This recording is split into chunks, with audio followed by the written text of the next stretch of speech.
Bom, pessoal, retomando aqui então, né? Na primeira parte nós vimos ali as democracias, né? Direta, indireta e semidireta, liberal, social e elitista. E nessa discussão aí nós já vimos o mandato e já vimos os instrumentos da democracia semidireta, ok?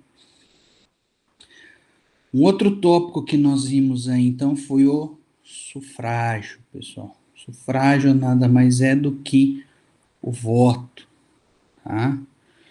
Então, quando a gente vai às urnas, igual aconteceu esse ano aí, dia 15 de novembro, nós fomos à urna, nós fomos numa eleição, nós fomos realizar o nosso sufrágio, tá?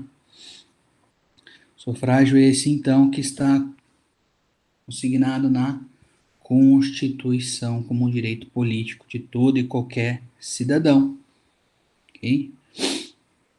Então, nós vamos ter aí duas modalidades de sufrágio, tá? O sufrágio direto e o sufrágio indireto, tá? O sufrágio direto é quando eu, cidadão, dia 15 de novembro, fui até a urna e fui diretamente naquele candidato que eu queria como vereador ou como prefeito, ou em 2018, que eu votei diretamente, presidente, senador, etc. Tá? Não confundir com a democracia direta, pessoal, que a democracia direta ela não possuía representantes, tá? O voto, sufrágio direto, eu vou e voto diretamente nos representantes que eu quero, tá? Ele é nesta modalidade de sufrágio, ele é um elemento da democracia indireta, da democracia representativa, ok? E o voto sufrágio indireto, ele ocorre, por exemplo, nos Estados Unidos. Tá? A pessoa vai, ela vota de uma forma indireta. Por quê? Porque lá, muito embora a população tenha votado ou no Biden ou no Trump, vai se constituir um colégio eleitoral de representantes, que eles chamam de delegados, e estes delegados é que vão votar diretamente no presidente a ser eleito, seja o Biden ou o Trump. Tá? Então, por isso que é indireto. Tá? Eu voto nas pessoas que vão compor o colégio eleitoral, seja representante, seja delegado, seja o nome que for, tá? Então, eu não voto diretamente para o candidato. Voto de forma indireta. Eu voto naquele que eu quero para que seja nomeado um delegado que vá votar nesta pessoa. Tá? Acho que lá nos Estados Unidos, se vocês acompanharam, o pessoal falava que o candidato tinha que ter 270 delegados. Tá? Cada estado deles lá tem um número X de delegados. Quanto maior o estado, maior o número de delegados. Tá? E aí, então, nós vamos levar em consideração que o sufrágio, como nós vimos na nossa Constituição, diz que ele é algo universal. Mas ele nem sempre foi universal. Teve uma época que ele foi um voto restrito, né? Quando nós começamos a falar em sufrágio, nós temos o sufrágio restrito a homens, né, maiores de idade, que fossem capazes, tá? Aí podemos falar também do voto restrito, ser homem branco, né? Mas também nós tínhamos aquele voto restrito, que era o voto restrito de apenas quem tivesse um determinado capital ou um determinado pedaço de terra, tá? Seria o voto restrito aí, vamos colocar como um voto econômico, ok? Também tinha o voto que a pessoa tinha que ter um determinado nível de conhecimento, de discernimento, para poder ter o direito ao voto, tá? Então seria um voto restrito aí para essas elites, tá? o sufrágio, então, restrito, nós sempre vamos ter aí elites sufragantes, ok? O voto universal, como o próprio nome diz, ele é para todos, tá? Mas nós vamos ter um universal entre aspas. Por que o professor coloca entre aspas? Porque mesmo no universal, nós temos restrições. Por exemplo, no Brasil, o menor de 16 anos não pode votar. Entre 16 e 18 anos, o voto é facultativo. Porém, menor de 16 anos não pode votar. Até uma determinada época, década de 60, acredito eu, mulheres não podiam votar, né? Então, era um voto sexista, era um voto restrito, agora se tornou um voto universal. Nos Estados Unidos tinha a questão do negro não poder votar, que era um voto racial, era um voto restrito. Agora não é mais, agora brancos e negros podem estar votando, né? Nós tínhamos lá a questão do pobre não poder votar, agora pode, né? Acho que caiu essa restrição. Então aí nós vemos, tá, que a restrição que se permanece é a restrição etária e também a restrição de indignidade. Indignidade que nós podemos colocar aí no Brasil é uma indignidade jurídica, né? Aqueles que forem condenados por crimes em segundo grau ou, né, que estejam reclusos, que devam ter seus direitos suspensos, tá? Esses não podem sufragar, não podem ir até as urnas, tá? Que estão com seus direitos políticos suspensos. Aqueles que cometeram também ato de improbidade, né? Que acabam tendo aí a perda dos seus direitos políticos, que fica sem poder exercê-los, ok? Então, nós temos a questão, em alguns países também, do analfabeto. Tá? A Constituição brasileira, ela coloca como facultativo. Tá? Então, nós temos três possibilidades de voto facultativo no Brasil. Menor de 18, maior de 16, o analfabeto, e o maior de 65 ou 70 anos. O resto, pessoal, é voto obrigatório. Tá? Sufrágio, então, é obrigatório para os demais. Ah, professor, o que acontece se eu não for exercer meu direito ao sufrágio? Bom, se você não for exercê-lo, você tem um prazo para justificar, um prazo de 60 dias. Se você não justificar, você tem que pagar uma multa. Como nós vimos, é uma multa ínfima.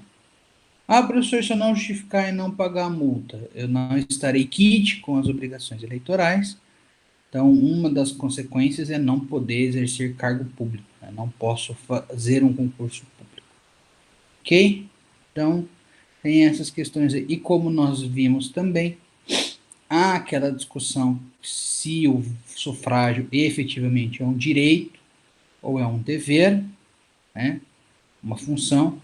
E nós chegamos à conclusão aí que é um direito-função. Né? Da mesma forma que eu tenho o direito garantido de poder escolher o meu representante, eu sou obrigado a exercê-lo. Então, ele se torna um direito-dever ou um direito-função.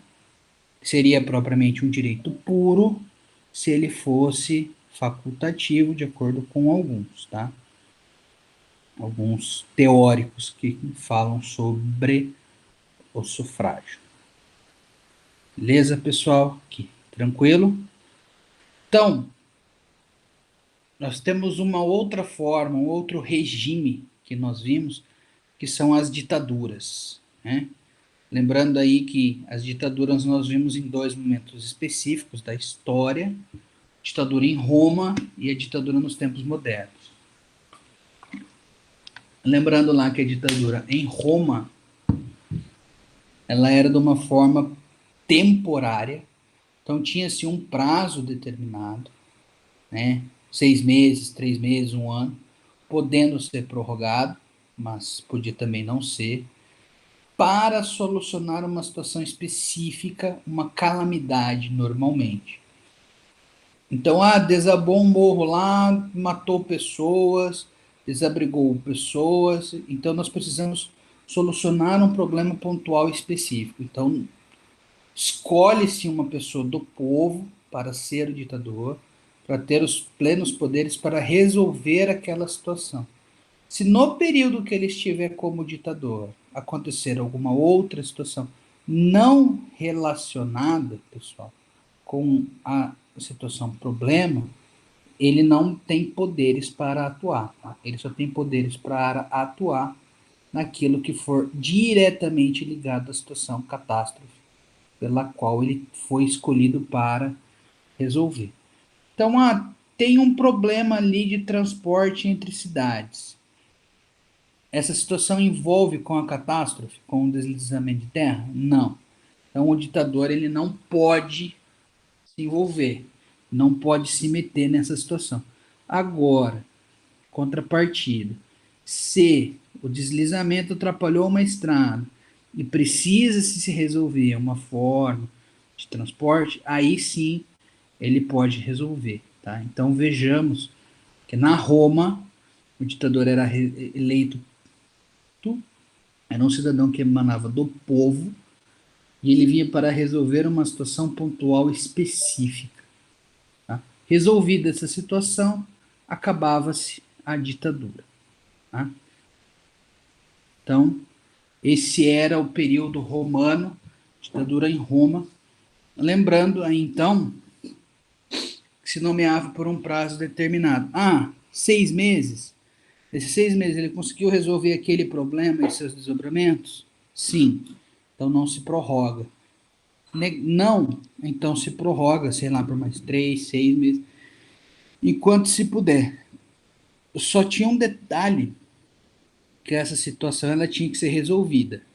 Começasse a demorar demais, poderia se destituir esse ditador e nomear um outro. Por quê? Porque o ditador ele teria plenos poderes, mas para resolver a situação. Se ele não estava resolvendo, então ele não estava sendo eficaz, ok? Então tinha-se essa situação em Roma. Nos tempos atuais, o ditador então é alguém que busca romper com o regime atual, normalmente um regime democrático, tá? Ou um regime monárquico, tá? E tenta se impor no poder de várias formas, tá? Sempre com um movimento, com algo aí que vamos intitular, entre aspas, de golpe.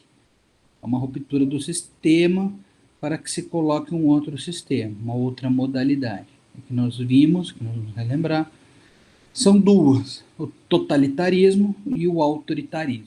Né? Então, as pessoas se colocam no poder e tentam se perpetuar no poder. Tá? Esses governos, eles acabam, de uma forma ou de outra, pessoal, sendo temporário. Por mais perpétuo que pareça ser, tá? Ele tem essa natureza, acaba sendo algo temporário, depois ele acaba sendo substituído por um outro regime. Como nós vimos, por exemplo, no Brasil, né? Regime militar aí que foi uma ditadura, como nós já concluímos nas aulas passadas. Ela perdurou aí, se eu não me engano, de 64 a 85. Então foram 21 anos, tempo longo. A Alemanha nazista de Hitler foi um pouco menos, ele também, não, por aí também, né? Foi mais ou menos uns 20 anos. Tá? Então, nós temos que levar em consideração essa situação, tá? E aí, nós temos que rever lá as diferenças entre totalitarismo e autoritarismo. Pessoal, como vocês lembram, né? O totalitarismo é um regime, como o próprio nome diz, total, fechado, né? Severo. O autoritarismo, ele já é um regime fechado também, né? Fechado que eu falo que não é democrático, porém ele é mais brando, né? Lembrando as características que cada um deles deveria ter, né? O totalitarismo, ele obrigatoriamente tem uma ideologia. Nós vimos Alemanha nazista de Hitler tinha a sua ideologia, né, a busca por uma raça perfeita. O autoritarismo já não tinha uma ideologia, né, não tinha essa ideologia raiz que comandava toda a situação. Tá? No regime militar brasileiro, nós não visualizamos essa situação. Tá? Nós vamos colocar aí que a questão de partidos políticos. Tá? Muito embora seja um regime ditatorial, ele às vezes acaba querendo se demonstrar como uma democracia, entre aspas. Tá? Então, o totalitarismo, como eu falei para vocês, é fechado. Então, ele vai ter um único partido. Tá? Você sempre vai ter apenas aquele partido. O partido nazista, Alemanha. Vamos levar em consideração aí a China, que só tem o partido comunista. Não sei se tem ou não, mas vamos supor que seja. Tá? No autoritarismo, é mais de um partido, dois ou mais. Então, no Brasil, nós tínhamos o Arena e o MDB. Depois, ali no começo da década de 80, começou a surgir outros partidos. Nós também tivemos o Partido Comunista Brasileiro lá, que ficou mais ou menos desativado, né? Mas, se você for levar em consideração, nós também tínhamos ele nesse período aí. Foi criado por Prestes lá na década de 30, mais ou menos. Ok? Uma outra situação é a questão do terror. Né? Terror no sentido da população viver com medo. Você nunca saber o que vai acontecer. Né? Se você der um passo em falso, vai ter problemas. Isso acaba sendo para toda a população no totalitarismo. Né? Por quê? Porque existe uma polícia secreta que investiga a todos. Tá? Então nós vamos ter aí o terror, a questão do medo, né, da gente ver com medo de não saber se o que nós estamos fazendo é certo ou errado, porque nós estaremos sendo vigiados constantemente por uma polícia secreta. Seu vizinho, sua esposa, seu filho, quem sabe, pode ser um espião, qualquer coisa que você fizer de errado ou contra o regime ou contra a ideologia ou contra qualquer coisa, que você possa ser algo potencialmente contrário ou ofensivo ao sistema, no totalitarismo, você vai ser perseguido. No autoritarismo, existe o terror e existe a polícia secreta? Sim, tá? Mas de uma forma mais branda. Por que o professor fala de uma forma mais branda? Porque nós vamos ter aí esse terror e essa polícia secreta apenas para aqueles que são manifestamente inimigos. Tá? No caso do nosso regime aqui, o governo perseguia, os militares perseguiam, né, aqueles que se declaravam efetivamente contrários, que se declaravam inimigos dos sistemas, né, os guerrilheiros, enfim, eram esses que eles acabavam perseguindo. Tá? E por fim aí nós vamos ter o elemento da identidade de um determinado líder, né, da Alemanha nazista Hitler, por isso que nós temos o totalitarismo, ok? Na Coreia do Norte lá também nós podemos falar do imperador. Lá. No Brasil nós não temos uma identidade, né? Nós não tivemos um ser aí que se tornou o ditador todo o período, né? Nós tivemos alternância do poder, sempre membros do Arena, né? Mas nós tivemos vários presidentes, ditadores nesse período. Então, quando tivermos uma pessoa, uma identidade, alguém que seja, que marcou o regime, vai ser um regime totalitário. Tá? Quando nós não tivermos, vai ser um regime autoritário. Beleza, pessoal? Aqui então nós temos esse ponto. Tá? Indo para o outro ponto lá, que foi o nosso primeiro ponto do bimestre, nós vamos ter autoridade. Né? Lembrando aí que a gente sempre vê na mídia, nos noticiários, às vezes a gente, até nós mesmos, utilizamos autoridade para se referir a uma pessoa específica, né? Ao presidente ou a uma autoridade policial, enfim. Né? para a ciência política, esse termo é um pouco equivocado, tá? Como o professor falou para você. Como, como o professor falou para vocês, existem no ordenamento jurídico, quando nós vamos falar de direito, tá? Que a autoridade efetivamente pode vir a se refletir a uma pessoa, tá? Mas, quando nós formos falar de autoridade para a ciência política, nós vamos falar de uma relação de autoridade, tá? Que é uma espécie de relação de poder. Então, é uma espécie de uma relação de mando e obediência, ok? Uma relação de mando e obediência que possui requisitos, né? O primeiro deles é que ela é uma relação que se protrai no tempo.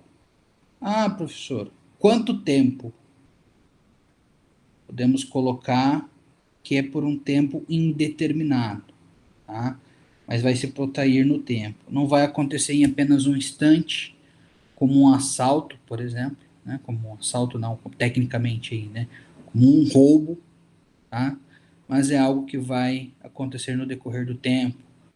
Uma relação de empregado, patrão, né? Uma relação de fiel e o ministro da igreja, talvez até a relação de pai e filho, ok? Então é uma situação que ocorre no decorrer do tempo. De pai e filho, aí a gente pode colocar até o filho atingir a maioridade, então até os 18 anos. Relação de emprego, patrão e empregado, até essa situação se manter, né? Ah, eu vou trocando de emprego, eu vou trocando de cargo como patrão, né? Vai mudando as relações, mas vai existindo relações de autoridade, ok? Ah, professor, mas, por exemplo, no roubo, quando não tiver essa questão de tempo por algo instantâneo, aí não vai ser uma relação de autoridade, vai ser uma relação de poder, tá? O outro requisito é que aquele que recebe a ordem, ele a obedece, tá? De forma incondicional na maior parte das vezes, tá? Então ali o empregado recebe as ordens do patrão, ele pode não concordar, mas na maioria das vezes ele as obedece, ele as segue. Até tem aquele ditado que se utiliza como brincadeira, né? Manda quem pode, obedece quem tem juízo. Então aí seria mais ou menos nessa situação, apesar de sempre ter aquela situação onde vai haver um questionamento, o empregado vai dizer que não vai fazer, ou vai questionar por que, que tem que fazer, né? Na relação de pai e filho, quando o pai fala para o filho parar de jogar videogame e estudar, sempre que o filho obedecer sem questionamentos, nós vamos ter aí a relação de autoridade. Porém, quando houver o questionamento, não vai ter essa obediência incondicional. Então, nós vamos também ter aí uma quebra da relação de autoridade e vai ocorrer uma relação de poder, tá? Por que que existe essa obediência incondicional, pessoal? Porque se tem a legitimidade do poder, tá? Então, aquele que obedece, ele entende que quem está dando aquela ordem, ele a dá porque ela é legítima, tá? O B, aquele que recebe a ordem e a cumpre, entende, tá? Que a pessoa dá aquela ordem e ela deve ser cumprida porque ele é legítimo, tá? Porque ele detém, ele não precisa demonstrar de forma direta, porque já é reconhecido por aquele que obedece, que ele possui um dos meios de exercer o poder. Lembrando, meios de exercer o poder, seja o meio coercitivo, seja o meio econômico, seja o meio ideológico. Tá? Meio coercitivo por meio da força, econômico por força do dinheiro, meio ideológico por força das ideias. Beleza? Ah, professor, e se esses requisitos eles têm que acontecer de forma simultânea, cumulativos? Sim, tá? Se ocorrer uma situação que se protrai no tempo e não tiver essa obediência incondicional, vai ser quebrada a relação de autoridade. Aí vai se ter uma relação de poder, tá? Não se configurando uma relação de poder por ausência, como nós vimos no primeiro bimestre, aí não vai ser uma relação de nada, não vai ser uma relação de mando e obediência. Beleza? Tranquilo, pessoal? Aí então, o professor quer que vocês lembrem também a questão de ideologia, né? De direita, esquerda, centro, é o espectro político, que as ideologias de direita são aqueles ideais mais liberais, né? Buscando mais a liberdade, mais questão econômica, questão do capital, né? Parte de esquerda já é mais social, mais progressista, já busca mais a igualdade, né? Tentar eliminar aí as desigualdades, tá? E o centro, né, ele acaba sendo o meio termo aí, ele acaba buscando talvez uma saída aí. Aí vamos ter aí os extremos, que são temerários, né, porque tudo que é extremo é ruim. Nós vamos ter o centro-direita, centro-esquerda, seja o pessoal do centro ali do meio, pendendo mais para a direita ou mais para a esquerda, mais para o conservador ou mais para o progressista, tá? Mais para a defesa do capital, mais para a defesa aí do social, ok?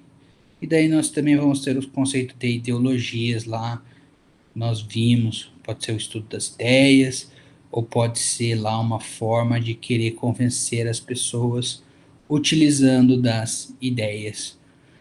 Como nós vimos nas aulas anteriores, tá? Dos vários conceitos, das várias formas de usar a ideologia, até mesmo podendo falar aí da ideologia de gênero, né? A distinção entre masculino e feminino, a defesa da igualdade feminina, até mesmo da igualdade dos LGBTs. Ok? E um último tópico que o professor vai falar rapidamente para vocês aqui, nós começamos na última aula, mas nós não terminamos, tá? São os sistemas eleitorais. Tá? No Brasil, nós possuímos dois sistemas eleitorais, pessoal: majoritário e o proporcional. Então, majoritário, como o nome já diz, vence a eleição aquele que tiver a maior quantidade dos votos, tá? Aquele que receber, em regra, tá? 50% mais um dos votos válidos, tá? Então, quando nós vamos à urna para votar para presidente, para governador, para prefeito e para senador, ele segue o modelo majoritário. Aquele que tiver maior número de votos é eleito, tá? Válidos, sempre votos válidos. Então, aqueles que não vão votar, que são chamados de abstenção, ou aqueles que votam em branco e nulo, não são computados, tá? Não são considerados votos válidos. Então, por exemplo, aí o Ulisses teve 56% dos votos válidos, tá? Já é excluído votos brancos, nulos e abstenções, tá? No sistema majoritário, para o executivo, em cidades, municípios que tenham mais de 200 mil eleitores, há a possibilidade de ocorrer um segundo turno. Tá? O segundo turno ele ocorre quando mais de um candidato tem voto suficiente para que o outro não ganhe com 50% mais um. Então, como eu falei para vocês, em Maringá, o Ulisses foi eleito com 56% dos votos válidos. Se ele tivesse tido 49% dos votos válidos, iria ter segundo turno no qual iria concorrer ele, e o que ficou em segundo lugar aí, que pelas pesquisas que eu vi, foi o Homero Marchesi. Ok? Beleza? Tranquilo? Aí nós vamos ter o outro regra, que é o proporcional. Tá? Identificaram alguns problemas no voto majoritário, principalmente quando você fala de uma situação de elites. Tá? Então, sempre o mesmo grupo acaba exercendo o poder. Igual no Brasil, aí nós tivemos a ruptura do presidente, né, com o Bolsonaro. Porém, nós tínhamos ali sempre mais ou menos o mesmo grupo dominante, né, ora PSDB, ora PT, enfim. Mas a gente sempre tinha mais ou menos o mesmo grupo girando, sempre essas duas potências, inclusive, que iam para o segundo turno, quando tinha. Ok? Então, para se dar uma maior visibilidade, ou uma possibilidade para que todos os partidos, ou seja, para quebrar essa questão de elites, se criou no legislativo, deputado federal, estadual e vereador, a regra proporcional. Como funciona a regra proporcional? Tá? Regra proporcional, então, nós vamos ter um determinado número de cadeiras. Como o município de Maringá aí tem 15 cadeiras para vereador, e a Câmara Federal lá 513 cadeiras. Tá? A Constituição coloca aí municípios com determinada quantidade de habitantes tem que ter X cadeiras. Tá? As assembleias de Estado e a Câmara Federal também tem essa proporcionalidade. Tá? Na Câmara Federal, lá, quanto maior o estado, maior o seu número de deputados federais. Tá? Então, o estado de São Paulo tem mais deputados federais do que o estado do Paraná, por exemplo. Ok? Então, aí nós vamos ter o seguinte, vamos focar o vereador. Tá? Nós vamos ter 15 cadeiras. Ah, os 15 mais votados vão ocupar essas 15 cadeiras? Não necessariamente.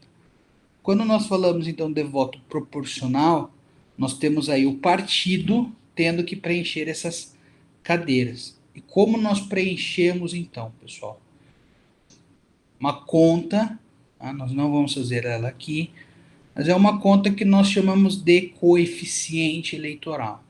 Então, nós pegamos o número de sufragantes, tá? Número de votos que foram considerados válidos, e vamos dividir pelo número de cadeiras. Então vamos pegar aí 15 cadeiras. Nós vamos considerar aí coeficiente mais ou menos para Maringá, em média de 12 a 13 mil votos por cadeira. Beleza? Então, nós vamos ter essa questão aí de ter esse cálculo. Ah, professor, mas teve um rapaz lá que entrou com 10 mil votos, não com 12, 13. Então, nós vamos pegar todos os votos, né? E vamos ver quem preencheu as cadeiras com esse coeficiente total. Então, vamos pegar ali que 5 cadeiras foram preenchidas com esse coeficiente total. Nós vamos tirar essas 5 cadeiras e vamos tirar esses votos e vamos dividir de novo para a gente chegar em um novo coeficiente eleitoral. E aquele que tiver maior número de votos mais próximo desse coeficiente eleitoral vai preenchendo as cadeiras. Tá? Isso então é uma forma que se deu para que outros partidos, não só aqueles das elites, também exerçam o poder. Tá?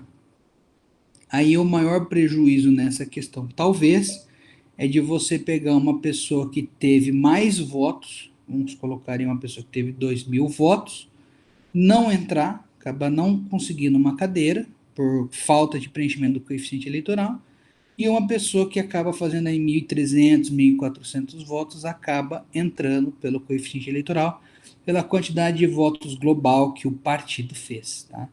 Até a eleição de 2018, a gente falava também que havia as coligações, tanto para o executivo quanto para o legislativo. Tá? Acabava-se, mesmo sendo proporcional, como se tinha a coligação, os partidos coligados acabavam dividindo os votos, né? Então era mais fácil de se manter também as elites. Para essa eleição 2020 também só se pôde ter coligação no executivo, no legislativo não. Então, cada partido fazia os seus votos para ter as suas cadeiras. Beleza? Pessoal, então é isso, tá? É bem rápido esse tópico aí do sistema eleitoral, até porque a gente já debateu parte dele na aula passada, só estamos retomando aqui. Os outros tópicos também era mais para a gente estar relembrando, né, uma revisão para a prova que os senhores vão fazer semana que começando aí do dia 1 ao dia 7 de dezembro, tá? Quero desejar a todos uma ótima prova, tá? Vou dizer para vocês aqui também que o professor vai aceitar os trabalhos, como nós já havíamos conversado, até o dia 7, tá? Aqueles que protocolarem os trabalhos aí até o dia 7, os trabalhos vão ser considerados, vão ser corrigidos. Aqueles que entregarem depois dessa data não vai ser considerado, até por respeito àqueles que entregaram até o dia 7, tá? Aqueles que porventura não entregaram ainda por algum motivo, tá? Aqueles que vieram falar comigo, que justificaram aí o porquê não fizeram dentro do prazo, beleza? Então, pessoal, quero dizer para vocês que foi uma honra estar lecionando essa matéria de ciência política com vocês, para vocês, tá? O senhor aprendeu muito com vocês também nos debates que nós fomos fazendo no decorrer das aulas, tá? Quero desejar aí mais uma vez uma excelente prova para todos, tá? E até a próxima aí, se a gente não se vê. Feliz Natal, boas festas e até mais, pessoal. Muito obrigado. Muito obrigado aí pela oportunidade.